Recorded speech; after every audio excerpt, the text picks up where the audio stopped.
Good afternoon. Good afternoon. Yes, good afternoon. എന്തൊക്കെയാണ് നിങ്ങളുടെ വിശേഷം? സ്മോൾ സെന്റൻസ് പറയാം. Once is small sentence.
Good afternoon. Good afternoon. Prayer start ചെയ്തോളൂ ട്ടോ. നന്മരൂപിയായ ദൈവമേ നിനക്കു വന്ദനം. സ്നേഹരൂപിയായ ദൈവമേ നിനക്കു വന്ദനം. ബുദ്ധിയും വിശുദ്ധിയും സ്വഭാവശുദ്ധിയും ഭവാഭക്തിയും വിവേകവും തരണമേ ദയാനിധേ. നന്മരൂപിയായ ദൈവമേ നിനക്കു വന്ദനം. ഈ കലാലയം നമുക്കു നിത്യവും വസിച്ചിടാൻ എത്രയും മനോഹരമായി സ്വഗേഹമായി ഭവിക്കണം. നന്മരൂപിയായ ദൈവമേ നിനക്കു വന്ദനം. സ്നേഹരൂപിയായ ദൈവമേ നിനക്കു വന്ദനം. Thank you miss. Next, sign in. Good afternoon miss. Good afternoon all. അപ്പം ഞാൻ സൈനിനായിട്ട് ഒരു സ്മോൾ സെൻറ്റൻസ് പറയാം. Once a little seed wish to become a big tree. Every day it drank water, enjoyed the sunlight, and grew patiently. So today I am here to learn and grow just like that little seed. Okay, thank you. Thought. Imagination is everything.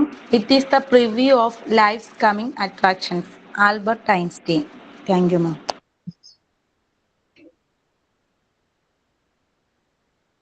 നമ്മളിപ്പോ എടുത്തുകൊണ്ടിരുന്നത് ഏത് chapter ആയിരുന്നു ഓർക്കുന്നുണ്ടോ? Tendencies of man. നിത്യ കഴിഞ്ഞ ക്ലാസ്സിൽ ഉണ്ടായിരുന്നോ? ഓർക്കുന്നില്ല miss. ഇല്ല മാം. ഞാനേ ക്യാമറ ഓഫ് ചെയ്തിട്ട് ഞാൻ ക്ലാസ് എടുത്തോട്ടെ. ഇന്ന് ഇത്തിരി ബുദ്ധിമുട്ടുണ്ട്. തലവേദനയ്ക്ക് ഇത്തിരി ബുദ്ധിമുട്ടുണ്ടാട്ടോ. നമ്മള് എവിടെ വരെയാ പറഞ്ഞു നിർത്തിയത്? 1 മിനിറ്റ് ജസ്റ്റ് ഒന്ന് വായിച്ചു നോക്കണം.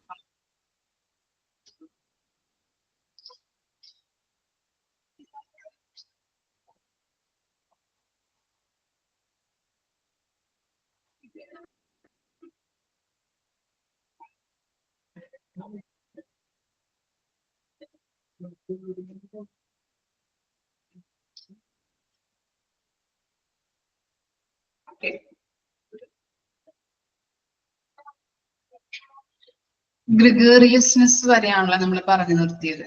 ഇനി നെക്സ്റ്റ് ആണ് ഇത് കമ്മ്യൂണിക്കേഷൻ. എന്തായിരിക്കാം കമ്മ്യൂണിക്കേഷൻ എന്ന് പറയുമ്പോൾ?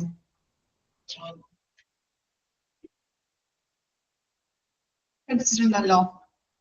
ഒരു ചാപ്റ്റർ നിങ്ങൾക്ക് പഠിക്കാനില്ലേ? പഠിച്ചോ? എടുത്തിട്ടുണ്ടോ അത്? ഇല്ല. എടുത്തിട്ടില്ല.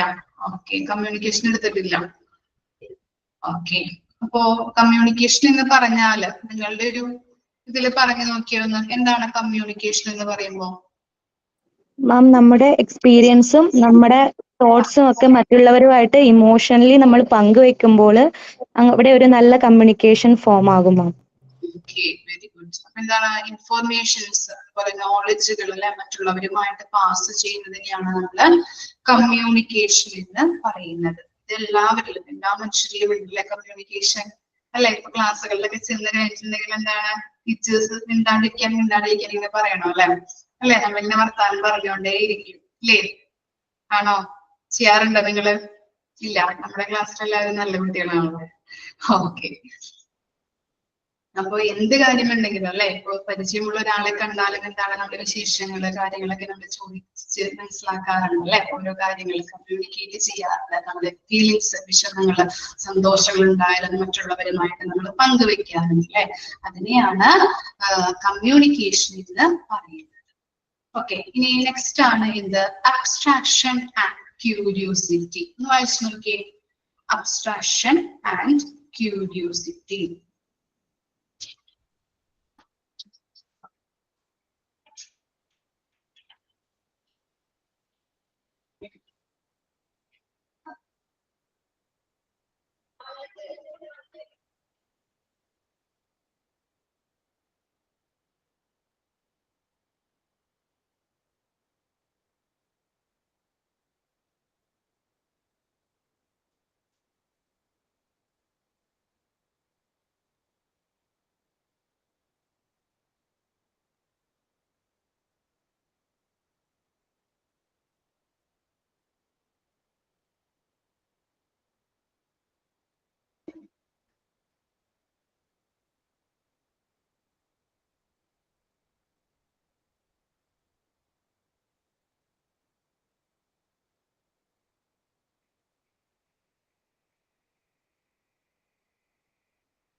വായിച്ചു കഴിഞ്ഞെങ്കിൽ കണ്ടിടാട്ടോ എന്താ മനസ്സിലായി ജസ്റ്റ് ഒന്ന് എക്സ്പ്ലെയിൻ ചെയ്യാം.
വായിച്ചു.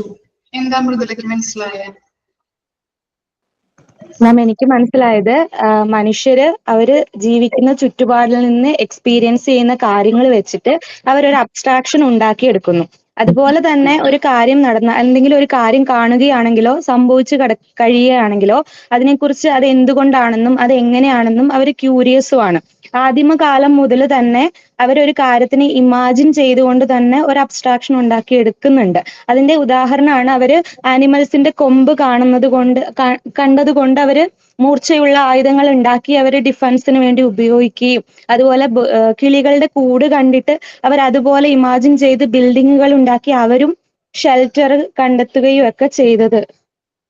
അതാണ് മാം.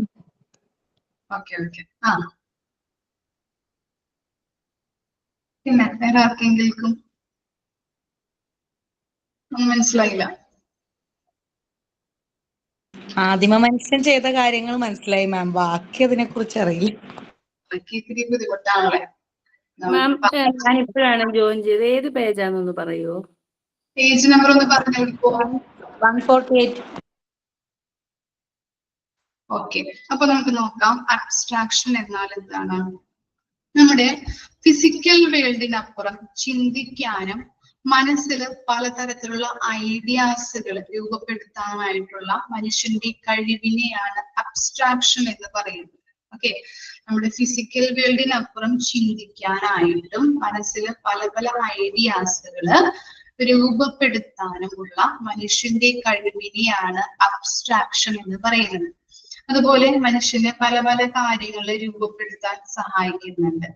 അതായത് പല ഐഡിയാസ് വഴിയും ചിന്തിക്കാനായിട്ടുള്ള കഴിവ് കൊണ്ടും പുതിയ പുതിയ കാര്യങ്ങൾ രൂപപ്പെടുത്താനായിട്ട് സഹായിക്കുന്നു. അതുപോലെ ഇപ്പോ ഫോർ എക്സാമ്പിൾ പറയാം, നമ്പേഴ്സ്, ലാംഗ്വേജസുകള്, ടൈം എത്രയാണെന്ന് മനസ്സിലാക്കാനായിട്ട്, അങ്ങനെയുള്ള കുറെ കാര്യങ്ങൾ അല്ലെ. പഴയകാല മനുഷ്യരിപ്പോ ടൈമൊക്കെ എങ്ങനെയാണ് അവർ മനസ്സിലാക്കിയിരുന്നത്? പഴയ കാലത്തൊക്കെ എങ്ങനെയാണ്? വാച്ചുണ്ടായിരുന്നോ? സൂര്യന്റെ ഇതൊക്കെ കണ്ട കാര്യങ്ങളല്ലേ?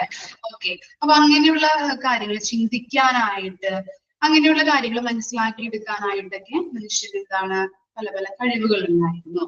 ഇനി ഇപ്പോ ചെറിയ ചെറിയ കുട്ടികൾ നോക്കുകയാണെങ്കിൽ അവർ ചിന്തിക്കുന്നത് പോലെ ആയിരിക്കില്ല വലിയവർ ചിന്തിക്കുന്നത്, അല്ലെ? ഇത്തിരി മുതിർന്ന ആൾക്കാർ ചിന്തിക്കുന്നത് എങ്ങനെയായിരിക്കാം, അല്ലെ? നമ്മൾ പറയാറുണ്ട് അല്ലെ, കുഞ്ഞു കുട്ടികള് ചിന്തിക്കുന്നത് വേറെ, അല്ലെങ്കിൽ മുതിർന്ന ആൾക്കാർ ഇത്തിരി നല്ല രീതിയിലുള്ള ചിന്തകൾ, അല്ലെ? അവരില് കുഞ്ഞു കുട്ടികളുടെ ചിന്തകൾ നമുക്ക് അറിയാൻ പറ്റും, നമ്മളൊക്കെ അമ്മമാരാണല്ലേ. ഓക്കെ, അപ്പൊ അവര് ചിന്തിക്കുന്നത് പോലെ ആയിരിക്കില്ല വലിയ വലിയ ആളുകൾ ചിന്തിക്കുന്നത്. അപ്പൊ ഓരോരുത്തരുടെ ഏജ് അനുസരിച്ച് അബ്സ്ട്രാക്ഷന്റെ ക്വാണ്ടിറ്റിയിൽ വ്യത്യാസമുണ്ടാവും. ക്വാണ്ടിറ്റിയിൽ മാറിക്കൊണ്ടിരിക്കും. ഏജ് അനുസരിച്ചിട്ടും അവർ ചിന്തിക്കുന്നത് അല്ലെങ്കിൽ അവര് പറയുന്ന കാര്യങ്ങളൊക്കെ എന്താണ്, അതിന്റെ ക്വാണ്ടിറ്റിക്ക് വ്യത്യാസം ഉണ്ടാകുന്നുണ്ട്. ഇപ്പൊ ഒരു കുട്ടിയോട് നമ്മളൊരു വിഷയം കൊടുത്തിട്ട് എന്തെങ്കിലും കഥ പറയാനായിട്ട് പറഞ്ഞിട്ടുണ്ടെങ്കിൽ, അല്ലെ, ആ മെത്തേഡുകൾ കുട്ടികളിൽ യൂസ് ചെയ്യുന്ന ഒരു മെത്തേഡാണ് ഇത് അബ്സ്ട്രാക്ഷൻ എന്ന് പറയുന്നത്. ആ രീതിയിൽ ഉപയോഗിക്കുന്ന ഒരു മെത്തേഡാണ് അബ്സ്ട്രാക്ഷൻ. നമുക്കറിയാം എന്താണ്, അല്ലെങ്കിൽ ഒരു പിക്ചർ കാണിച്ചിട്ട് കുട്ടിയോട് പറയാറുണ്ട് നമ്മള്. ഇത് എന്താണ്, ഇമാജിൻ ചെയ്തിട്ട് സ്റ്റോറി പറയാനായിട്ട്, അല്ലെങ്കിൽ ഒരു വിഷയം കൊടുത്തിട്ട് കുട്ടികളിലോട് പറയാറുണ്ട് കഥ പറയാനായിട്ട്, അല്ലെ? അങ്ങനെ പല വിധത്തില് നമ്മൾക്ക് ഒരു വിഷയങ്ങൾ കൊടുത്തിട്ട് കുഞ്ഞുങ്ങളുടെ രീതിയിലാണ്, കുഞ്ഞുങ്ങളെയാണ് നമ്മൾ പഠിപ്പിക്കുന്നത്. അപ്പൊ കുഞ്ഞുങ്ങളില് പല രീതിയിലുള്ള ചിന്തകളും പല രീതിയിലുള്ള ക്രിയേറ്റിവിറ്റിയും അതുവഴി നമുക്ക് കാണാനായിട്ട് പറ്റും. പലതരത്തിലുള്ള ചിന്തിക്കാൻ, ഇപ്പൊ ഒരു കുട്ടി ചിന്തിക്കുന്നത് പോലെ ആയിരിക്കില്ല വേറൊരു കുട്ടിയുടെ ഐഡിയാസ് എന്ന് പറയുന്നത്, അല്ലെ? മറ്റു കുട്ടികളുടെ പോലെ ആയിരിക്കില്ല വേറൊരു കുട്ടി ചിന്തിക്കുന്നത്. അപ്പൊ അങ്ങനെ നമുക്ക് എന്താണ്, പല ഭാവനകൾ ഉപയോഗിച്ചുകൊണ്ട് സ്റ്റോറി ക്രിയേറ്റ് ചെയ്യാനായിട്ട് സാധിക്കുന്നുണ്ട്.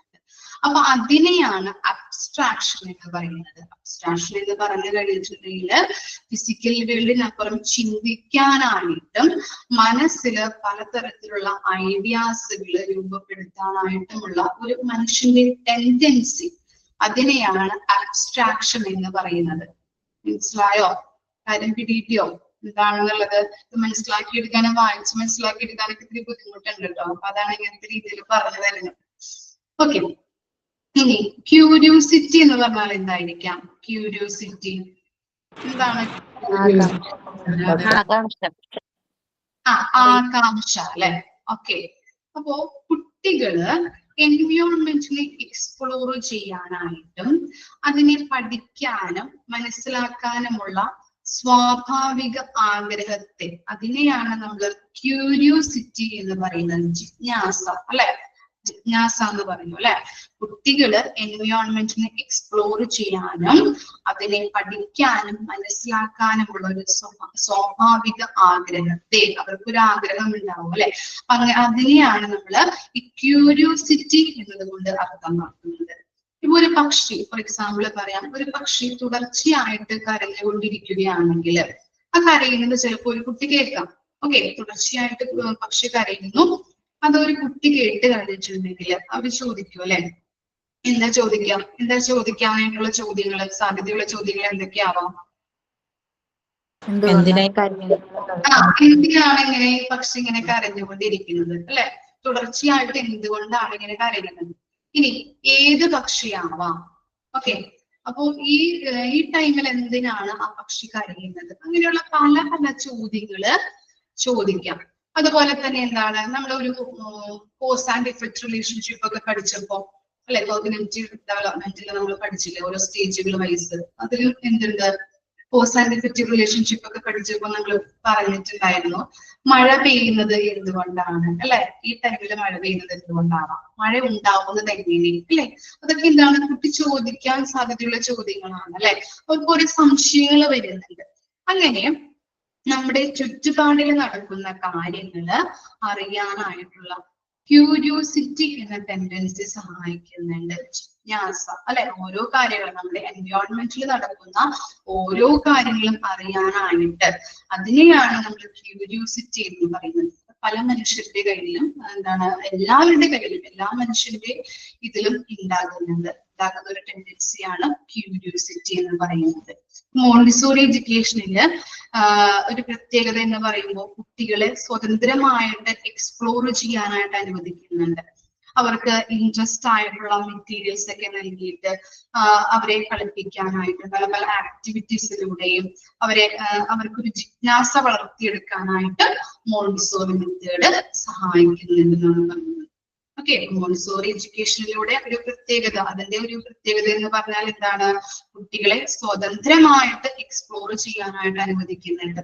അതുപോലെ തന്നെ അവർക്ക് ഇൻട്രസ്റ്റഡ് ആയിട്ടുള്ള കാര്യങ്ങൾ, അല്ലെ, നമുക്കറിയാം ഇപ്പോ നമ്മുടെ കുട്ടികളായാലും പഠിക്കുമ്പോൾ എന്താണ് അവരെ പഠിപ്പിക്കുന്നത് ഏത് രീതിയിലാണ്, പല പല ആക്ടിവിറ്റീസിലൂടെയാണ്, അല്ലെ, പല പല കളികളിലൂടെ, അല്ലെ, ആക്ടിവിറ്റീസ് കൊടുത്തുകൊണ്ട് അവർക്ക് ഇൻട്രസ്റ്റഡ് ആയിട്ടുള്ള കാര്യങ്ങൾ ചെയ്യിപ്പിച്ചുകൊണ്ടാണ് പല കാര്യങ്ങളും, അഡീഷൻ ആവാം, അല്ലെങ്കിൽ ഇപ്പോ മലയാളം എന്റെ കുഞ്ഞിനൊക്കെ ടീച്ചർ എന്താണ് ഇപ്പോ ABCD ലെറ്റേഴ്സ് ഒരു ചാപ്റ്ററിൽ എഴുതിയിട്ടുണ്ടാവും. അതിന്റെ ടീച്ചർ പറയും എ എവിടെയാണ്, സർക്കിൾ ചെയ്യാൻ പറയുമ്പോൾ അങ്ങനെ പല ആക്ടിവിറ്റീസ്.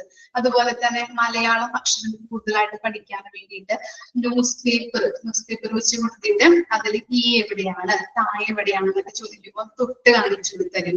അപ്പൊ അങ്ങനെയുള്ള പല, അവർക്ക് എന്താണ് ഓരോ കാര്യങ്ങളും ഇൻട്രസ്റ്റഡ് ആയിരിക്കും. അങ്ങനെ ഇപ്പൊ നമ്മൾ ലെക്ചറായിട്ട് പറയുന്നതിലും നല്ലത് ഇങ്ങനെയുള്ള പല പല ആക്ടിവിറ്റീസിലൂടെ കൊടുത്തുകൊണ്ടാണ് മോണ്ടിസോറി മെത്തേഡ്സിൽ പഠിപ്പിക്കുന്നത്. അങ്ങനെ അവർ ചെയ്യുമ്പോൾ അവർക്ക് ഇൻട്രസ്റ്റ് ഉണ്ടാവും, ഓരോ കാര്യങ്ങളും എക്സ്പ്ലോർ ചെയ്തെടുക്കാനായിട്ടും അവരെ സഹായിക്കുന്നുണ്ട്. അവരുടെ ക്യൂരിയോസിറ്റി വർദ്ധിപ്പിക്കാനായിട്ട് ഈ മെത്തേഡ് സഹായിക്കുന്നു. ഓക്കെ, അപ്പൊ കിട്ടിയോ അബ്സ്ട്രാക്ഷൻ എന്താണ്, ക്യൂരിയോസിറ്റി എന്താണെന്നുള്ളത്? ഓക്കെ, ആ ഒരു കൺസെപ്റ്റ് ആണ് അവിടെ പറയുന്നത് കേട്ടോ. ഓക്കെ, ഇനി നെക്സ്റ്റ് നോക്കിയേ, calculation, repetition, concentration, self control and work. വായിച്ചു നോക്കാം കേട്ടോ.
വെച്ച് കഴിഞ്ഞോ?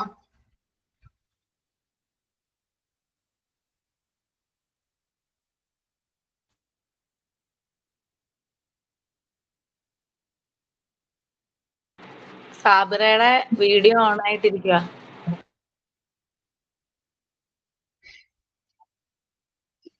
അതെന്റെ മോൻ ഓണാക്കിയതാ, ഞാൻ കണ്ടിട്ടുണ്ടായിരുന്നില്ല. ഓക്കെ,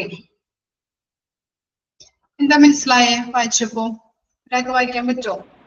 അയ്യോ, ഫുള്ള് വായിച്ചു കഴിഞ്ഞില്ല, ഞാൻ സാബിറ പറഞ്ഞപ്പോ. ഓക്കെ ഓക്കെ, വായിച്ചോളൂ.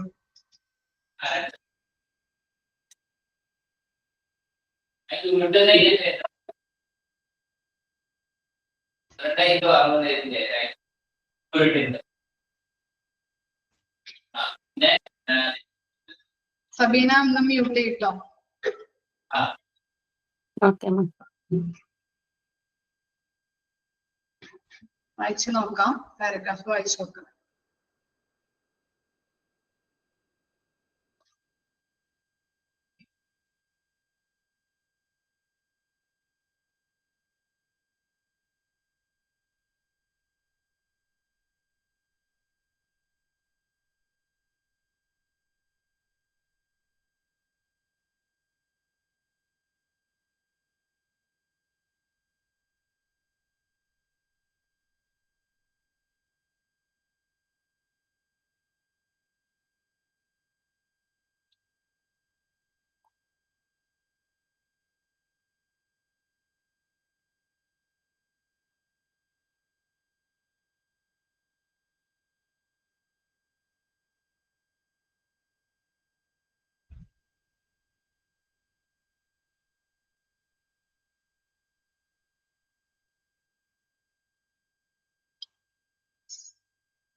വായിച്ചു കഴിഞ്ഞോ? വായിച്ചു, ഒന്നും മനസ്സിലായി. വായിച്ചൊക്കെ കുറെ, ഇപ്പൊ 2 തവണയും വായിച്ചു കഴിഞ്ഞു, പക്ഷെ പറയാനും കാണും. ഓക്കെ, എന്താണ് കാൽക്കുലേഷൻ എന്ന് പറയുന്നത്? ജസ്റ്റ് ഒന്ന് പറഞ്ഞോ. എക്സാമ്പിൾ മനസ്സിലായില്ലേ? അത് മാത്രം മനസ്സിലായി. ഓക്കെ, കാൽക്കുലേഷൻ എന്തായിരിക്കാം? അതിനകത്ത് ഉള്ളത് നോക്കണ്ട, നിങ്ങളുടെ അഭിപ്രായത്തില് ജസ്റ്റ് ഒന്ന് പറഞ്ഞു നോക്കി. കാൽക്കുലേഷൻ എന്ന് പറയുമ്പോൾ എന്താണ്?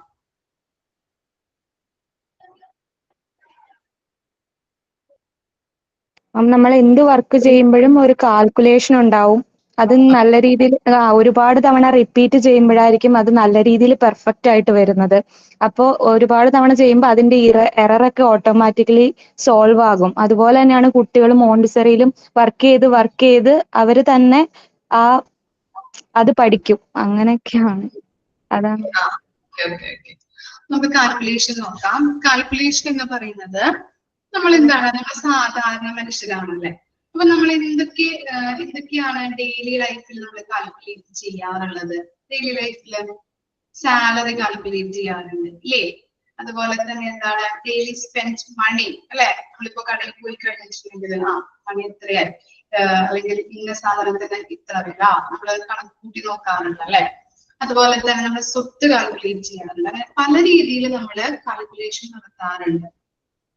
ഇനി ചെറിയ കുഞ്ഞുങ്ങളിലേക്ക് വരുന്നത് എന്താണ്, അവര് ക്ലാസ് റൂമില് അവരുടെ നമ്പേഴ്സ് പഠിക്കുന്നു. ഓക്കെ, നമ്പേഴ്സ് അവര് പഠിച്ചു തുടങ്ങുമ്പോ അവര് കാൽക്കുലേഷൻസ് പഠിക്കാറുണ്ട് അല്ലെ. അവരെന്ത് ചെയ്യും, കൗണ്ട് ചെയ്യാനായിട്ട് പഠിക്കും. അതുപോലെ തന്നെ ചില ആക്ടിവിറ്റീസ് കൊടുക്കുമ്പോൾ മെറ്റീരിയൽസ് ഒക്കെ നമ്മൾ കൊടുത്തു കഴിഞ്ഞിട്ടുണ്ടെങ്കിൽ അതിന്റെ സൈസ് അവർ മനസ്സിലാക്കി എടുക്കാറുണ്ട്. അതുപോലെ അതിന്റെ വെയിറ്റ് എത്രയാണ് അല്ലെ, വെയിറ്റ് എന്നുള്ളത് ഏകദേശം അവർക്കൊന്നും അറിയാൻ പറ്റും. അതുപോലെ തന്നെ കളർ എന്തൊക്കെയാണ്, ഓരോ മെറ്റീരിയൽസ് കൊടുക്കുമ്പോഴും അതിന്റെ കളർ അവർ മനസ്സിലാക്കാറുണ്ട്. അതിന്റെ ഷേപ്പ് എങ്ങനെയാണ് എന്നുള്ളത് മനസ്സിലാക്കാറുണ്ട്. അപ്പോൾ ഇതിലൂടെയൊക്കെ എന്താണ്, ഒരു കാൽക്കുലേഷൻ ആണ് അവർ നടത്തിക്കൊണ്ട് പോകുന്നത് അല്ലെ. അപ്പൊ എന്ത് നമ്മൾ ചെയ്യുമ്പോഴും, നമ്മുടെ ഡെയിലി ലൈഫിൽ നമ്മൾ എന്ത് ചെയ്ത് കണ്ടിട്ടുണ്ടെങ്കിൽ നമുക്കൊരു കാൽക്കുലേഷൻ ഉണ്ടാകും. അതാണ് ഇവിടെ പറയുന്നത്. ചെറിയ കുട്ടികൾക്ക് നമ്മളിപ്പോ മെറ്റീരിയൽസിലൂടെയൊക്കെ പഠിപ്പിക്കുമ്പോ അവരെ കൗണ്ട് ചെയ്യാൻ അല്ലെ, നമ്പേഴ്സ് പഠിപ്പിക്കുന്നത് എങ്ങനെയാണ് കൗണ്ട് ചെയ്യാൻ പഠിപ്പിക്കും. അതുപോലെ ഓരോ മെറ്റീരിയൽസ് ആക്ടിവിറ്റീസിലൂടെ അവരെ പഠിപ്പിക്കുമ്പോൾ ആ മെറ്റീരിയൽസിന്റെ കളർ എങ്ങനെയാണ്, ഷേപ്പ് എന്താണ്, വെയിറ്റ് എന്താണ്, അങ്ങനെയുള്ള കാര്യങ്ങൾ അവർ മനസ്സിലാക്കി എടുക്കുന്നുണ്ട്. അതൊക്കെ എന്താണ്, ഓരോ കാൽക്കുലേഷന്റെ ഭാഗമാണ്. ഫോർ എക്സാമ്പിൾ പറയാം, ഇപ്പോ നമ്മൾ എന്താണ് ഒരു ഓൺലൈൻ ക്ലാസ്സിൽ ഇരിക്കുമ്പോൾ അല്ലെ, നമ്മളൊരു ഓൺലൈൻ ക്ലാസ് ആണല്ലേ കേൾക്കുന്നത്. അപ്പൊ എന്താണ് കറക്റ്റ് ടൈമിൽ 1:30 ക്ലാസ് തുടങ്ങി കഴിഞ്ഞാൽ 12:30 ക്ലാസ് തുടങ്ങി കഴിഞ്ഞാൽ 1:30 വരെയാണല്ലേ നമ്മള് ക്ലാസ് അവസാനിക്കുന്നത്. 12:30 to 1:30 വരെയാണ്. അപ്പൊ നമുക്കൊരു കാൽക്കുലേഷൻ ഉണ്ടാകുന്നുണ്ട് ഇല്ലേ? അപ്പൊ എന്താണ്, കാലത്തെ ഇരിക്കണം, ജോലിയൊക്കെ ചെയ്ത് കുട്ടികളൊക്കെ വിടണം, 1:30 ക്ലാസ്സിലേക്ക് 12:30 ക്ലാസ്സിൽ കയറണം എന്നൊരു കാൽക്കുലേഷൻ ഉണ്ട്. അതെന്താണ് നമ്മുടെ ഡെയിലി തുടർന്ന് കൊണ്ട് പോകുന്ന ഒരു കാൽക്കുലേഷൻ ആണല്ലേ. ഇനി നിങ്ങളൊരു യാത്ര പോകുമ്പോൾ എന്താണ്, ഇത്ര മണിക്ക് അവിടെ എത്തണം എന്നൊരു കാൽക്കുലേഷൻ നമുക്കുണ്ട്. അപ്പൊ നമ്മൾ വീട്ടിൽ നിന്ന് ഇത്ര മണിക്ക് ഇറങ്ങണം, ബസ് എപ്പോ കിട്ടണം, ഇനി എപ്പോ അവിടെ എത്തിച്ചേരണം. അപ്പൊ എന്താണ് കാൽക്കുലേഷൻ. ഇനി വീട്ടിലേക്ക് തിരിച്ചെപ്പോ എത്തണം, മക്കള് വരുന്നതിന് മുൻപ് എത്തണം അല്ലെ. അപ്പൊ അങ്ങനെ എന്താണ് പല പല കാൽക്കുലേഷനിലൂടെയാണ് നമ്മൾ പോകുന്നത്. അപ്പൊ കാൽക്കുലേഷൻ എന്ന് പറയുന്നത് എന്താണ്, ഓരോ കാര്യങ്ങൾ അല്ലെ കാൽക്കുലേറ്റ് ചെയ്താണ് മനുഷ്യൻ ജീവിക്കുന്നത്. അതും എന്താണ് നമ്മുടെ ഡെയിലി ലൈഫിൽ അല്ലെങ്കിൽ നമ്മുടെ ജീവിതത്തിലുള്ളൊരു ടെൻഡൻസിയാണ് കാൽക്കുലേഷൻ എന്ന് പറയുന്നത്. ഓക്കെ ആണോ? ക്ലിയർ ആണോ കാൽക്കുലേഷൻ? ഓക്കെ, ജസ്റ്റ് മനസ്സിലാക്കി എടുക്കാനുള്ളൂ. ഇനി നെക്സ്റ്റ് വരുന്നത് എന്താണ്, റിപ്പീറ്റേഷൻ അല്ലെ. എന്താണ് റിപ്പീറ്റേഷൻ എന്ന് പറഞ്ഞാല്? എന്താണ് റിപ്പീറ്റ് ചെയ്യുന്നത് അല്ലെ? ആവർത്തനം. ആവർത്തനം. എന്താണ് ഒരു കാര്യം നമ്മൾ ചെയ്ത് വീണ്ടും വീണ്ടും ചെയ്യുന്നത്, അതിനെയാണ് നമ്മൾ റിപ്പീറ്റേഷൻ എന്ന് പറയുന്നത് അല്ലെ. റിപ്പീറ്റേഷൻ. ഇപ്പൊ നമ്മളൊരു ഫോർ എക്സാമ്പിൾ പറയാം, ഒരു മൂവി നമുക്ക് ഇഷ്ടപ്പെട്ടു, എന്തെങ്കിലും ഘടകമായിരിക്കാം ഇഷ്ടപ്പെടുന്നതിന്റെ കാരണങ്ങൾ. അപ്പൊ നമ്മൾ എന്ത് ചെയ്യും, ഒരു പ്രാവശ്യം കാണും, വീണ്ടും അടുത്ത പ്രാവശ്യം കാണാം ഇല്ലേ. ലോക നിങ്ങളൊക്കെ കണ്ടിട്ടുണ്ടോ? കണ്ടോ? എങ്ങനെയുണ്ട് പടം? 2 പ്രാവശ്യം കണ്ടു മിസ്സേ. 2 പ്രാവശ്യം കണ്ടു. പിന്നെയും കാണാൻ തോന്നുന്നില്ല പ്രത്യക്ഷത്? അതെ, കാണാൻ തോന്നുന്നുണ്ട്. കാണാൻ തോന്നുന്നുണ്ട് അല്ലെ. അപ്പൊ അതെന്താണ്, അതിലേക്ക് നമ്മളെ എന്താണ് ഒരു അട്രാക്ട് ചെയ്യിപ്പിക്കുന്ന ഏതെങ്കിലും ചിലപ്പോ എന്താണ് ഹീറോയിൻ ആവാം, അല്ലെങ്കിൽ ഹീറോയാവാം, അല്ലെങ്കിൽ അതിന്റെ കഥയാവാം, അല്ലെങ്കിൽ അതിന്റെ പ്രണയമാവാം അല്ലെ. അങ്ങനെയുള്ള പല ഘടകങ്ങളും നമ്മൾ ആ സിനിമയിലേക്ക് അട്രാക്ട് ചെയ്യിപ്പിക്കുന്നുണ്ട്. ഇപ്പൊ പണ്ടുള്ള സിനിമയും ഇപ്പോഴുള്ള മൂവീസൊക്കെ വ്യത്യാസങ്ങൾ ഉണ്ടാവാം. പണ്ടുള്ള സിനിമകളൊക്കെ എന്തൊക്കെയാണ് ഇഷ്ടം നിങ്ങൾക്ക്? ഏതൊക്കെയാണ് വീണ്ടും വീണ്ടും കാണാനായിട്ടുള്ള താല്പര്യങ്ങൾ? ഏതൊക്കെ സിനിമാസാണ്? മണിച്ചിത്രത്താഴ്. ഓക്കെ, അത് നമുക്ക് ഒട്ടും മടുക്കാത്ത ഒരു പടമാണല്ലേ. ഓക്കെ, പിന്നെ ഏതാ? വന്ദനം. ഓക്കെ.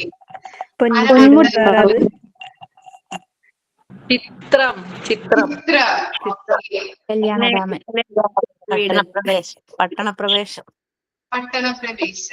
ഓക്കെ. എന്താണ് ചിത്രത്തില് കാണുന്ന ഒരു ഫാക്ടർ എന്ന് പറഞ്ഞാൽ ഇഷ്ടപ്പെടാനായിട്ടുള്ള കാരണം എന്താ നിത്യ? അതിലെ പാട്ട് തന്നെ ഇഷ്ടമാണ് എല്ലാം. ഓക്കെ. വന്ദനം എന്ന് പറഞ്ഞാൽ നിത്യ തന്നെയാണോ? വന്ദനത്തിലെയും പാട്ട് ഇഷ്ടമാണ്, മോഹൻലാലിന്റെ അഭിനയം, നായിക ഇത്. പിന്നെ ലാസ്റ്റ് ഒരു ക്ലൈമാക്സ് മാത്രം ഇച്ചിരി അത്ര ഇഷ്ടപ്പെട്ടില്ല, പക്ഷെ സിനിമ ഓവറോൾ ഇഷ്ടപ്പെട്ടു. ഓക്കെ. അപ്പൊ അങ്ങനെയുള്ള പല ഘടകങ്ങളും നമ്മളെ അതിലേക്ക് നയിക്കുന്നുണ്ട് അല്ലെ. മൂവി ആണെങ്കിൽ വീണ്ടും അത് കാണാനായിട്ട്. ഇപ്പൊ നമ്മളൊരു ഹോട്ടലിൽ പോയിട്ട് നമുക്ക് എന്താണ് നമ്മുടെ അതിന്റെ എന്തെങ്കിലും കാരണമാവാം ഇഷ്ടപ്പെടുന്നത്, നമ്മൾ വീണ്ടും വീണ്ടും അവിടേക്ക് പോകുന്നുണ്ട് ഫുഡ് കഴിക്കാനായിട്ട്. എന്തൊക്കെയായിരിക്കാം ഇഷ്ടപ്പെടുന്നതിന്റെ കാരണങ്ങൾ? ഹോട്ടൽസ് ഒക്കെ ഇഷ്ടപ്പെടുന്നതിന്റെ കാരണം ആംബിയൻസ് ആയിരിക്കാം. പിന്നെ ഫുഡിന്റെ ക്വാണ്ടിറ്റി. ഓക്കെ. പിന്നെ ഒന്നും ഇഷ്ടപ്പെട്ടില്ലേ? പിന്നെ എന്തെങ്കിലും അവിടുത്തെ ഇഷ്ടമാണെങ്കിൽ നീറ്റ്നെസ് എങ്ങനെയുണ്ടെന്ന് നോക്കി. നീറ്റ്നെസ്. Okay, very good. പിന്നെ അവര് ബിഹേവ് ചെയ്യുന്നത് അല്ലെ, നമ്മളോട് ബിഹേവ് ചെയ്തത് എങ്ങനെയാണ്? പ്രൈസ്. ഓക്കെ, വെരി ഗുഡ് അല്ലെ. നമുക്ക് സാധാരണക്കാരന് വാങ്ങിക്കാൻ പറ്റുന്ന രീതിയിലുള്ള പ്രൈസ് ആണോ, അഫോർഡബിൾ ആയിട്ടുള്ള പ്രൈസ് ആണോ? അങ്ങനെ പല കാരണങ്ങൾ കൊണ്ടാവാം അല്ലെ നമ്മൾ എപ്പോഴും വീണ്ടും വീണ്ടും നമ്മുടെ ഫുഡ് കഴിക്കാനായിട്ട് പോകുന്നത്. അതൊക്കെ എന്താണ്, നമ്മുടെ ജീവിതത്തിൽ റിപ്പീറ്റ് ചെയ്യുന്ന കാര്യങ്ങളാണ് അല്ലെ. ഇപ്പൊ റിപ്പീറ്റേഷൻ ടെൻഡൻസി എന്നാല് നമുക്ക് ഇഷ്ടമുള്ള കാര്യം വീണ്ടും വീണ്ടും ആവർത്തിച്ച് ചെയ്യുന്നു. അങ്ങനെയുള്ള ടെൻഡൻസിനെയാണ് നമ്മള് റിപ്പീറ്റേഷൻ എന്ന് പറയുന്നത്. ഇപ്പൊ കുഞ്ഞുങ്ങൾക്ക് നമ്മള് അവർക്ക് ഇഷ്ടമുള്ള ഒരു കാര്യം ഒരു ആക്ടിവിറ്റി ഒക്കെ കൊടുത്തു കഴിഞ്ഞിട്ടുണ്ടെങ്കിൽ ഇപ്പോ ചിലപ്പോ അവർക്ക് എന്താണ് പാട്ട് പാടാനായിരിക്കാം, അല്ലെങ്കിൽ ചിത്രം വരയ്ക്കാനായിരിക്കാം, അല്ലെങ്കിൽ പല പല കളികളിലൂടെ അല്ലെ പഠിക്കാനായിരിക്കാം, അല്ലെങ്കിൽ എന്താണ് ക്രാഫ്റ്റ് മേക്കിങ്. ഇതൊക്കെ നമ്മുടെ മോണ്ടിസോറി മെത്തേഡിലൊക്കെ നടക്കുന്നതാണ് അല്ലെ. ഇപ്പോ CPSE സ്കൂളിലൊക്കെ പോയി കഴിഞ്ഞിട്ടുണ്ടെങ്കിൽ നമുക്ക് അല്ലെങ്കിൽ അവിടെയൊക്കെ കാണാൻ പറ്റും. അവരൊക്കെ പല പല ആക്ടിവിറ്റീസിലൂടെയാണ് കുട്ടികളെ പഠിപ്പിക്കുന്നത്. അപ്പൊ അവർക്ക് എന്താണ് ഇൻട്രസ്റ്റ് ഉണ്ടാവും, അതുപോലെ മടുക്കൂല. അപ്പൊ എന്താണ് അവർക്കത് പെട്ടെന്ന് തന്നെ അവരുടെ ബ്രെയിനിലേക്ക് ആ കൺസെപ്റ്റ് എന്താണെന്നുള്ളത് ക്യാപ്ചർ ചെയ്യാനായിട്ട് സാധിക്കുന്നുണ്ട് അല്ലെ. പിന്നെ നിങ്ങളൊരു റീല് കണ്ടിട്ടുണ്ടാവും, ഒരു ടീച്ചർ പാട്ടിലൂടെ സ്റ്റുഡൻസിനെ പഠിപ്പിക്കുന്നതൊക്കെ കണ്ടിട്ടുണ്ടാവും. ഇപ്പൊ എല്ലാവരും ചെയ്യുന്ന കാര്യങ്ങളാണ് അല്ലെ. അപ്പൊ എന്താണ് നദികൾ പഠിപ്പിക്കുക, അല്ലെങ്കിൽ പല സംസ്ഥാനങ്ങള് പല കാര്യങ്ങളും അല്ലെ, സയൻസ് ബേസ്ഡ് ആയിട്ടുള്ള കാര്യങ്ങൾ ഇതൊക്കെ പഠിപ്പിക്കുന്നത് പല പാട്ടിലൂടെയൊക്കെയാണ്. അപ്പൊ എന്താണ് അവർ മറന്നു പോകില്ല അല്ലെ, അവർക്ക് ഓർമ്മയുണ്ടാവും എന്തൊക്കെയാണ് എന്നുള്ളത്. അപ്പൊ അങ്ങനെ അവർക്ക് മടുക്കാതെ ഇങ്ങനെ അവർക്ക് ഇഷ്ടമുള്ള രീതിയിൽ വീണ്ടും വീണ്ടും അവരെ കൊണ്ട് ആക്ടിവിറ്റീസിലൂടെയും അവർക്ക് ഇഷ്ടമുള്ള കാര്യങ്ങൾ ചെയ്യിപ്പിക്കുന്നതിലൂടെയുമാണ് അവർക്ക് നല്ല രീതിയിലുള്ള കാര്യങ്ങൾ കൺസെപ്റ്റുകൾ അവരുടെ മൈൻഡിൽ ഇരിക്കുന്നത്. ഇപ്പൊ റിപ്പീറ്റേഷൻ ടെൻഡൻസി എന്ന് പറഞ്ഞാൽ എന്താണ്, നമുക്ക് ഇഷ്ടമുള്ള കാര്യം വീണ്ടും വീണ്ടും ആവർത്തിച്ച് ചെയ്യുന്നു. ഓക്കെ, കാൽക്കുലേഷൻ നമ്മൾ പറഞ്ഞു, റിപ്പീറ്റേഷൻ പറഞ്ഞു. ക്ലിയർ ആണോ രണ്ട് കാര്യങ്ങളും? ഓക്കെ, ഇനി നെക്സ്റ്റ് ആണ് കോൺസെൻട്രേഷൻ. എന്താണ് കോൺസെൻട്രേഷൻ എന്ന് പറയുന്നത്? ശ്രദ്ധ. ശ്രദ്ധ അല്ലെങ്കിൽ ഏകാഗ്രത പറയൂ അല്ലെ. ഓക്കെ, അപ്പൊ കോൺസെൻട്രേഷൻ എന്ന് പറഞ്ഞു കഴിഞ്ഞാല് ചില ആളുകൾ അവരുടെ ഫാമിലിക്കായിരിക്കാം ഇമ്പോർട്ടൻസ് കൊടുക്കുന്നത്. ഓക്കെ, ചില ആളുകൾ എന്താണ് അവരുടെ പ്രൊഫഷൻ ആയിരിക്കാം ഇമ്പോർട്ടൻസ് കൊടുക്കുന്നത്. അവരുടെ പ്രൊഫഷൻ കഴിഞ്ഞ് മറ്റെന്തും ഉള്ളൂ എന്ന നിലയിലായിരിക്കാം അവര് പോകുന്നത്. ഇനി മറ്റു ചില ആളുകളാണെങ്കിലോ അവരുടെ ഹോബീസിനായിരിക്കാം ഇമ്പോർട്ടൻസ് കൊടുക്കുന്നത്. ഇനി വേറെ ചില ആളുകളാണെങ്കിലോ ഇമ്പോർട്ടൻസ് കൊടുക്കുന്നത് വെൽത്തിനായിരിക്കാം, പണം എങ്ങനെ ഉണ്ടാക്കാം എന്നുള്ള ഒറ്റ ലക്ഷ്യത്തോടു കൂടി നടക്കുന്നവരുണ്ടാവാം. അല്ലെങ്കിൽ എന്താണ് മറ്റു ചില ആളുകൾ ഇമ്പോർട്ടൻസ് കൊടുക്കുന്നത് ഹെൽത്തിനായിരിക്കാം. ഓക്കെ, അപ്പോ പല വിധത്തിലുള്ള ആളുകളുണ്ട് അല്ലെ നമ്മളുടെ ഇടയിൽ. പലരും പല കോൺസെൻട്രേഷൻ പലരുടെയും കോൺസെൻട്രേഷൻ എന്ന് പറയുന്നത് എന്താണ് വ്യത്യസ്തമായിരിക്കാം. നമ്മൾ പറഞ്ഞില്ലേ, ഫാമിലിക്കായിരിക്കാം ഇമ്പോർട്ടൻസ് കൊടുക്കുന്നത്, ഫാമിലിനെ ആയിരിക്കാം കോൺസെൻട്രേറ്റ് ചെയ്യുന്നത്, അല്ലെങ്കിൽ പ്രൊഫഷനെ ആയിരിക്കാം, വെൽത്തിനെ ആയിരിക്കാം, ഹോബീസിനെ ആയിരിക്കാം. അങ്ങനെ പല വിധത്തിലാണ് ആളുകള് കോൺസെൻട്രേഷൻ ചെയ്യുന്നത്, ഇമ്പോർട്ടൻസ് കൊടുക്കുന്നത്. പല ആളുകൾക്കും പല രീതിയില് പല വ്യത്യാസങ്ങളും ഉണ്ടാവാം. പലർക്കും ഒരുപോലെ ഉണ്ടായിരിക്കില്ല അല്ലെ, ഒരുപോലെ ആകില്ല. എന്താണ് പലർക്കും പല രീതിയിലും വ്യത്യാസങ്ങൾ അല്ലെങ്കിൽ പല രീതിയിലുമായിരിക്കാം അവർ ഇമ്പോർട്ടൻസ് കൊടുക്കുന്നത്. അങ്ങനെ ആളുകളുടെ സ്വഭാവ രീതി അനുസരിച്ച് എന്തിനാണ് ഇമ്പോർട്ടൻസ് കൊടുക്കുന്നത്, അവർക്ക് എന്തിനാണ് ചായ്വുള്ളത് അല്ലെ. ഇപ്പൊ എന്താണ് ഞാൻ പറയുന്നത്, പ്രൊഫഷനാണ്, പ്രൊഫഷൻ കഴിഞ്ഞിട്ടേ അയാൾക്ക് എന്തും ഉണ്ടാവുള്ളൂ. ബാക്കിയുള്ള ഫാമിലീസ് ആയാലും മറ്റുള്ള എന്തെങ്കിലും ആയാലും പ്രൊഫഷൻ കഴിഞ്ഞിട്ട്, പ്രൊഫഷനാണ് മെയിൻ ഇമ്പോർട്ടന്റ് ആയിട്ടുള്ള ഘടകം എന്ന് പറയുന്നത് അയാളുടെ ജീവിതത്തിൽ. അയാൾക്ക് എന്തിനാണ് ഇമ്പോർട്ടൻസ് കൊടുക്കുന്നത്, അയാൾക്ക് എന്തിലോട്ടാണ് ചായ്വുള്ളത്. അങ്ങനെ ആ രീതിയിൽ ചിലപ്പോ മാറ്റങ്ങൾ വരാം. ഓക്കെ, നമുക്ക് എന്തൊരു കാര്യം ചെയ്യാനായിട്ട് എന്താവശ്യമാണ് ഇപ്പൊ എന്തൊരു കാര്യം ഇപ്പൊ എന്നെ നിങ്ങൾ കേൾക്കുമ്പോ അല്ലെ കേട്ടിരിക്കുമ്പോ നിങ്ങൾക്ക് എന്താവശ്യമാണ്, അല്ലെങ്കിൽ എന്താണ് പലരും പല ജോലിയിൽ പോകും അല്ലെ. എന്താവശ്യമാണ് അവിടെ എന്ത് വരുന്നുണ്ട്, ഞാൻ പറയുന്ന കാര്യങ്ങൾ ശ്രദ്ധിക്കാനായിട്ട്, ഏകാഗ്രതയോടെ ഇരിക്കാനായിട്ട് കോൺസെൻട്രേഷൻ ആവശ്യമായിട്ട് വരുന്നുണ്ട് അല്ലെ. ഓക്കെ, ഇനി നമ്മൾ കുഞ്ഞുങ്ങളിലോട്ട് വരുമ്പോ എന്താണ്, കുഞ്ഞുങ്ങൾക്ക് ഇൻട്രസ്റ്റഡ് ആയിട്ടുള്ള ആക്ടിവിറ്റീസ് കൊടുക്കുകയാണെങ്കിൽ അവർക്ക് എന്ത് കൂടും കോൺസെൻട്രേഷൻ കിട്ടാനായിട്ട് സാധ്യതയുണ്ട് അല്ലെ. അവര് പഠിക്കുന്ന കാര്യങ്ങൾ അല്ലെങ്കിൽ ടീച്ചർ പറയുന്ന കാര്യങ്ങൾ എന്തൊക്കെയാണ്, എന്തിലൂടെ ഏത് വേയിലൂടെ പോകണം എന്നത് കിട്ടാനായിട്ട് അവർക്ക് കോൺസെൻട്രേഷൻ അത്യാവശ്യമാണ്. എന്നാലേ ഇപ്പൊ നമ്മൾ കൊടുക്കുന്ന ജോലി അവർ ഫിനിഷ് ചെയ്യുള്ളൂ. ഓക്കെ, ആക്ടിവിറ്റീസിലൂടെ നമ്മൾ നമ്പേഴ്സ് പഠിപ്പിക്കുകയാണെങ്കിൽ അവർക്ക് ഇൻട്രസ്റ്റഡ് ആയിരിക്കും. അല്ലെങ്കിൽ നമ്മൾ ലെക്ചർ നോട്ടായിട്ട് പറയുകയാണെങ്കിലോ ഇൻട്രസ്റ്റഡ് ഉണ്ടാവോ? ആയിരിക്കില്ല, ഇൻട്രസ്റ്റഡ് ആയിരിക്കില്ല അല്ലെ. അവർക്ക് ഇൻട്രസ്റ്റ് ഉള്ള കാര്യങ്ങളിലൂടെ നമ്മൾ ഓരോ കാര്യങ്ങളും പഠിപ്പിക്കുകയാണെങ്കിലാണ് കോൺസെൻട്രേഷൻ, ഏകാഗ്രത കൂടി അത് കറക്റ്റ് ആയിട്ട് ഫിനിഷ് ചെയ്യാനായിട്ട് പറ്റുള്ളൂ. അതർവൈസ് ആണെങ്കിലോ അത് അവർക്ക് ചെയ്യാനായിട്ട് പറ്റില്ല. കോൺസെൻട്രേഷൻ നഷ്ടപ്പെടാം, ഒരു അലസത ഉണ്ടാവാം അല്ലെ. ഓക്കെ, അപ്പൊ അങ്ങനെയുള്ള രീതിയാണ് നമ്മൾ കോൺസെൻട്രേഷൻ അല്ലെങ്കിൽ ഏകാഗ്രത എന്ന് പറയുന്നത്. നമ്മൾക്ക് ഇൻട്രസ്റ്റഡ് ആയിട്ടുള്ള കാര്യങ്ങളിലൂടെ നമ്മൾ ഓരോ കാര്യങ്ങളും ചെയ്യാനായിട്ട് ശ്രമിക്കണം. ഓരോ മനുഷ്യന്റെ ഇതിലും വ്യത്യാസങ്ങൾ ഉണ്ടാവാം അല്ലെ. കോൺസെൻട്രേറ്റ് ചെയ്യുന്നത് ചിലപ്പോൾ ജോബിലായിരിക്കാം, ചിലപ്പോൾ പ്രൊഫഷണലിലായിരിക്കാം, ചിലപ്പോൾ ഫാമിലിനെ ആയിരിക്കാം, അല്ലെങ്കിൽ ഹോബീസിലായിരിക്കാം അല്ലെ, വെൽത്തിനെ ആയിരിക്കാം. അങ്ങനെയുള്ള ഓരോ മനുഷ്യന്റെയും കോൺസെൻട്രേഷൻ എന്ന് പറയുന്നത് വ്യത്യാസപ്പെട്ടിരിക്കും. ഓക്കെ, അതാണ് കോൺസെൻട്രേഷൻ ടെൻഡൻസി കൊണ്ട് ഉദ്ദേശിക്കുന്നത്. ക്ലിയർ ആണോ? ഓക്കെ, ഇനി നെക്സ്റ്റ് ആണ് സെൽഫ് കൺട്രോൾ. എന്താണ് സെൽഫ് കൺട്രോൾ എന്ന് പറയുന്നത്? നിങ്ങൾക്കുണ്ടോ സെൽഫ് കൺട്രോൾ? ഉണ്ട്. ഓക്കെ, എന്താണ് സെൽഫ് കൺട്രോൾ?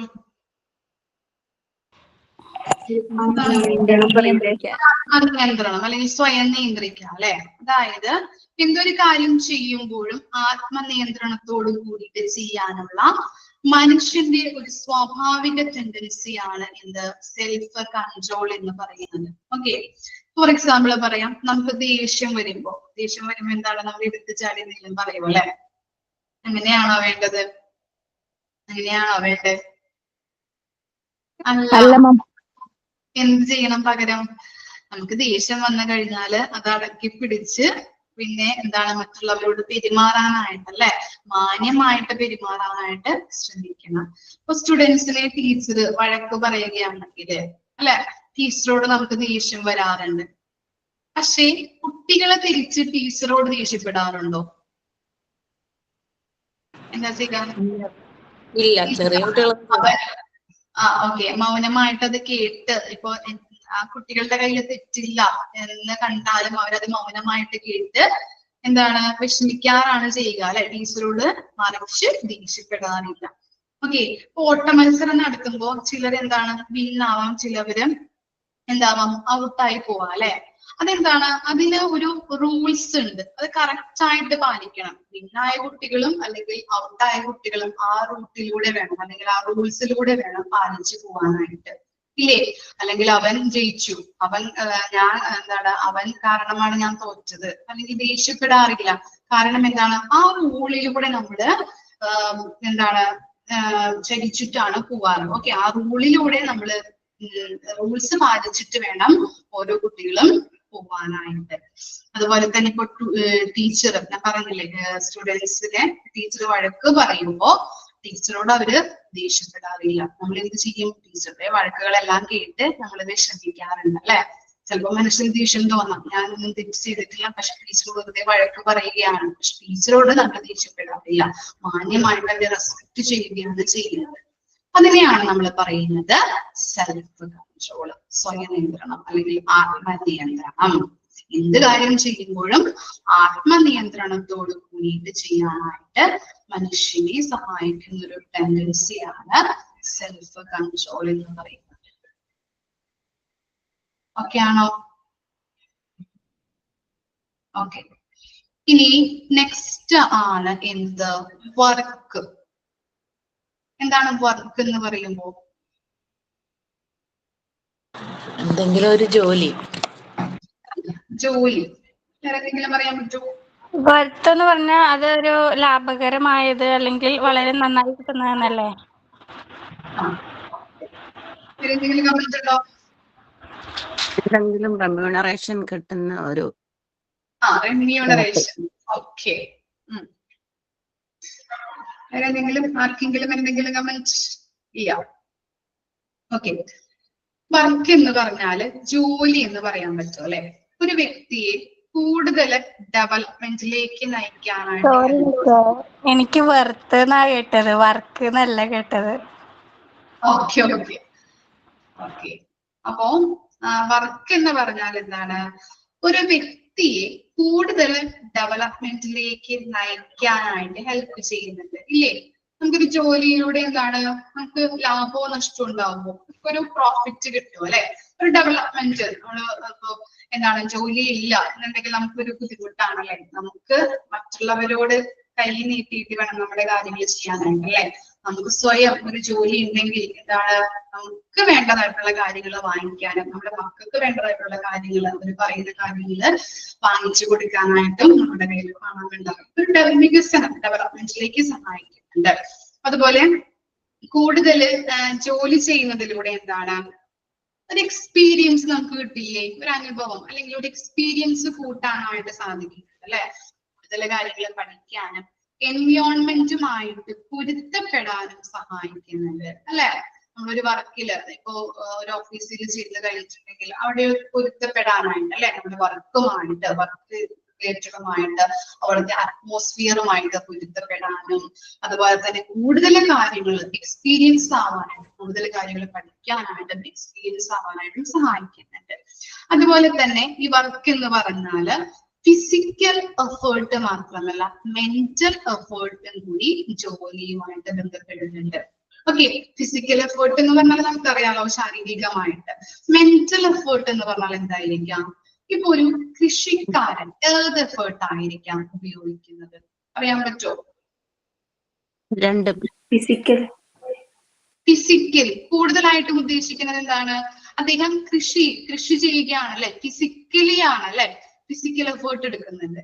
ഇനി വേറൊരു ഉദാഹരണം നോക്കി, ഒരു ബാങ്ക് ഉദ്യോഗസ്ഥൻ, അദ്ദേഹം എന്ത് എഫേർട്ടാണ് എടുക്കുന്നത്? ഫിസിക്കൽ ആണോ മെന്റൽ ആണോ കൂടുതലായിട്ട് ഉപയോഗിക്കുന്നത്? മെന്റൽ അല്ലെ, മെന്റൽ എഫേർട്ട്.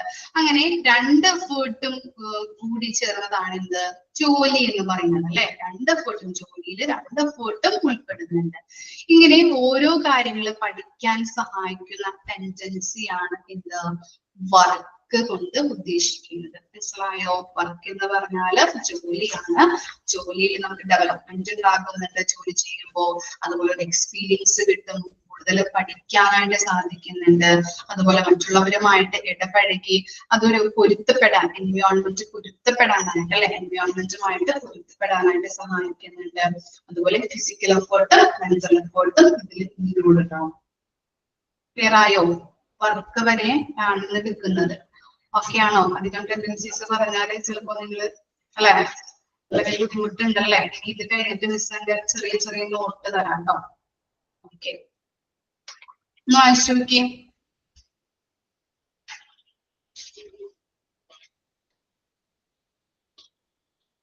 ബാക്കിയുള്ളത് നെക്സ്റ്റ് ക്ലാസ്സിൽ എടുക്കാം.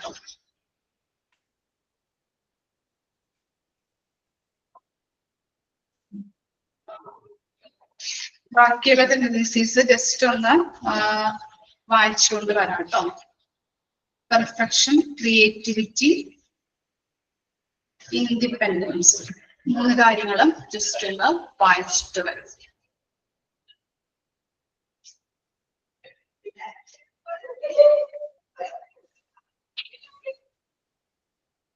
ഓക്കെ, അമ്പിളി ഉണ്ടോ ക്ലാസ്സില്? അമ്പിളി ജോയിൻ ആയിട്ടുണ്ടോ? ഇല്ല മാം. ഇല്ല. ആർക്കെങ്കിലും ജസ്റ്റ് എന്തെങ്കിലും ഒരു പാട്ട് പാടാൻ പറ്റുമോ റിലാക്സ് ആവാനായിട്ട്?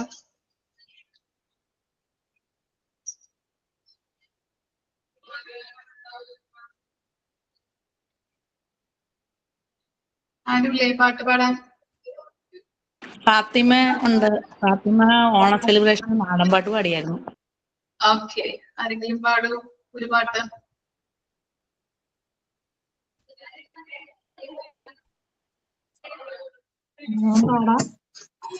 ഏതെങ്കിലും ഒരു പാട്ട് പാടിയാൽ മതി.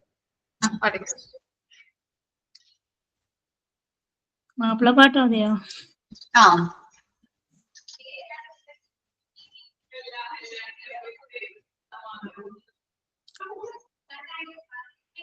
നിങ്ങൾ വരി വരി വരിയായി, കരയ്ക്ക മരങ്ങൾ നിര നിര നിരയായി, ഒട്ടിട വീട്ടുയരത്തിൽ മഞ്ഞുള്ള മരുഭൂമി വിലസിടുന്നേ.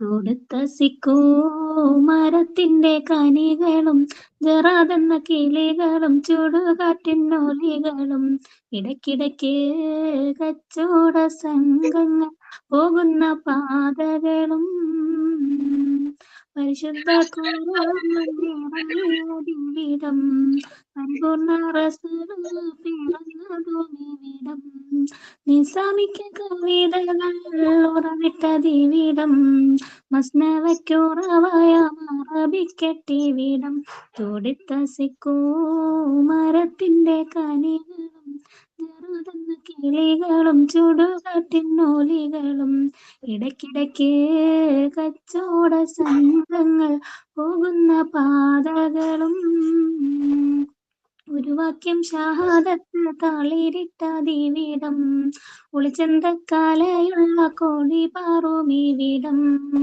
വെളുത്തവൻ കറുത്തവൻ വെപ്പിന്നമനിവിടം കലയുടെ സിത്താരകൾ മുഴങ്ങുന്നതിവിടം തൊടിത്തസിക്കൂ മരത്തിന്റെ കനികളും ജറാതെന്ന കിളികളും ചുടുകാറ്റിനൊലികളും ഇടയ്ക്കിടയ്ക്ക് കച്ചവട സംഘങ്ങൾ പോകുന്ന പാതകളും ഒട്ടകങ്ങൾ വരി വരി വരിയായി കരയ്ക്ക മരങ്ങൾ നിര നിര നിരയായി ഒട്ടിട വീട്ടുയരത്തിൽ മഴയുള്ള മരുഭൂമി വിലച്ചിടുന്നേ.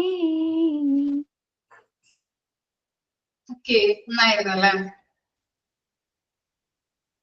മാം പ്രത്യേകത എന്താണെന്നറിയോ? ഇന്ന് നാഷണൽ ഓൺലൈൻ ലേണിംഗ് ഡേ ആണ്. അപ്പോ അത് നമ്മുടെ ദിവസമാണ്.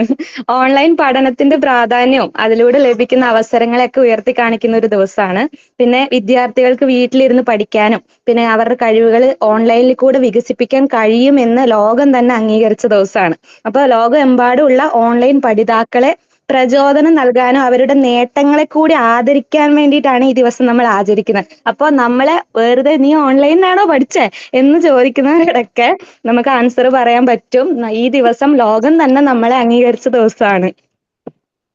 ഓക്കെ, നന്നായിരുന്നു. ഓക്കെ, സൈൻ ഔട്ട് ആരാണ്?